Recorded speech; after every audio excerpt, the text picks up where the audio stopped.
Hello everyone. आज बनाते हैं हम लेफ़्ट ओवर जो हमारी ब्रेड पीसेस होते हैं या जो कॉर्नर्स बच जाते हैं ब्रेड पीसेस के, या थोड़ी सी ब्रेड अगर पुरानी हो जाए आपकी, तो आप उससे किस तरह से हेल्दी स्नैक बना सकते हैं। और ये आप लंच में भी यूज़ कर सकते हैं बच्चों को देने के लिए। और इसकी प्रिपरेशन स्टार्ट करते हैं। तो सबसे पहले मैंने ब्रेड को जो है वो सोक कर दिया है गर्म पानी में। आपकी मर्ज़ी है आप ज़्यादा बनाना चाहते हैं, कम बनाना चाहते हैं, लेकिन क्योंकि स्टार्टिंग में बना रहे हैं तो 2 से 4 पीसीस के ही बनाइएगा, ताकि आपको बनाने में ईजी रहे और आप टेस्ट भी कर सकें उसको। उसके बाद इसको 2 से 4 मिनट तक ही आपने सोक करना है, इससे ज़्यादा नहीं सोक करना। जब तक वो ब्रेड सोक हो रही है आप वेजिटेबल्स ले लें, अपनी पसंद की आप यहाँ सब्जियाँ ले सकते हैं, जो भी आप डालना चाहें। मैंने यहाँ पे मटर और गाजर ली है। आप चाहें तो इसमें ग्रीन पेपर्स भी डाल सकते हैं, इसके अलावा ग्रीन अनियंस होते हैं वो भी डाल सकते हैं। अगर आप स्पाइस बढ़ाना चाहते हैं तो हरी मिर्चें भी डाल सकते हैं आप, बहुत मज़े की लगेंगी। लेकिन मैं बच्चों के लिए बना रही हूँ तो इसमें मैं ज़्यादा स्पाइसेस नहीं यूज़ करूँगी। तो मैंने इसके बाद इसमें डाल दी है चिकन, और इसके बाद इसमें मोज़रेला चीज़ डाल दी है मैंने।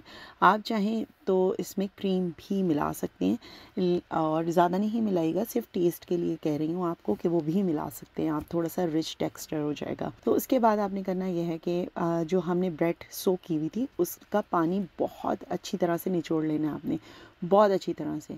जितना ज़्यादा आप स्क्वीज़ करके पानी निकाल सकते हैं उतनी अच्छी बात है।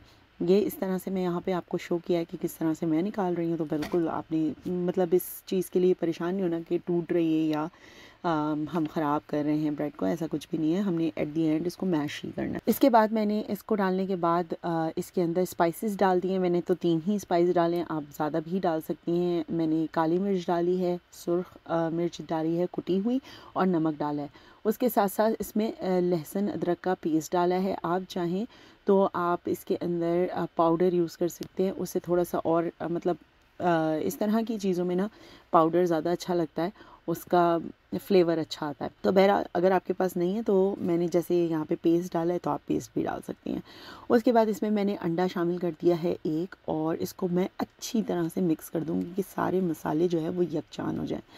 ओके, अब इसको अच्छी तरह से मिक्स करने के बाद इसकी हम बना लेंगे छोटी छोटी बॉल्स, और उसके बाद हम इसको कोट करेंगे। मैं डायरेक्टली कर रही हूँ क्योंकि मेरे चिकन ब्रेड बॉल्स जो है ना मेरे थोड़े से मॉइस्चराइज हैं, मैं इनको डायरेक्टली कोट कर रही हूँ। वरना अगर आपकी थोड़ी सी ड्राई हैं तो आप अंडा लें, अंडे की पहले कोटिंग करें और उसके बाद इसके ऊपर ब्रेड क्रम्स लगाएं। मुझे क्योंकि ये फ्रीज़ कर देने थे तो फिर मैंने कहा अगर मैं अंडा लगाऊंगी तो और ज़्यादा इसके अंदर लिक्विडी सा ना हो जाए, तो इसलिए मैंने दोबारा कोटिंग नहीं की, क्योंकि अंडा मैं ऑलरेडी इसमें शामिल कर चुकी तो उसकी ज़रूरत है भी नहीं। उसके बाद इसको बना के मैंने फ्रीज़ कर लिया, और फ्रीज़ करने के बाद ही मैं इनको यहाँ पर आपके सामने फ्राई कर रही हूँ।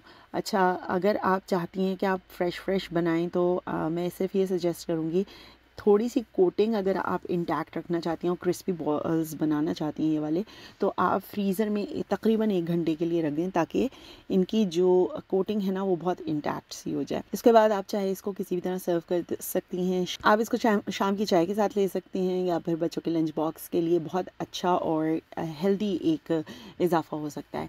तो अगर आपके बच्चों को ट्राई करवाइएगा और ख़ुद भी ट्राई करिएगा, और अच्छा लगे तो ज़रूर बताइएगा। इसको एयर फ्राई भी कर सकते हैं, शैलो फ्राई भी कर सकते हैं, डीप फ्राई भी कर सकते हैं, आपके ऊपर है आप किस तरह से इसको यूज़ करना चाहती हैं। मैंने इसको एयर फ्राई करके भी यूज़ किया हुआ है और शैलो फ्राई भी किया हुआ है, तो आपकी मर्ज़ी है, क्योंकि इसके अंदर जितने भी इंग्रेडिएंट्स हैं वो ऑलरेडी प्री कुक्ड हैं, तो इसके लिए आपको बहुत देर तक कुक करने की इसको ज़रूरत नहीं है। बहरहाल आज की वीडियो यहीं तक ही, फिर मिलेंगे, बाय।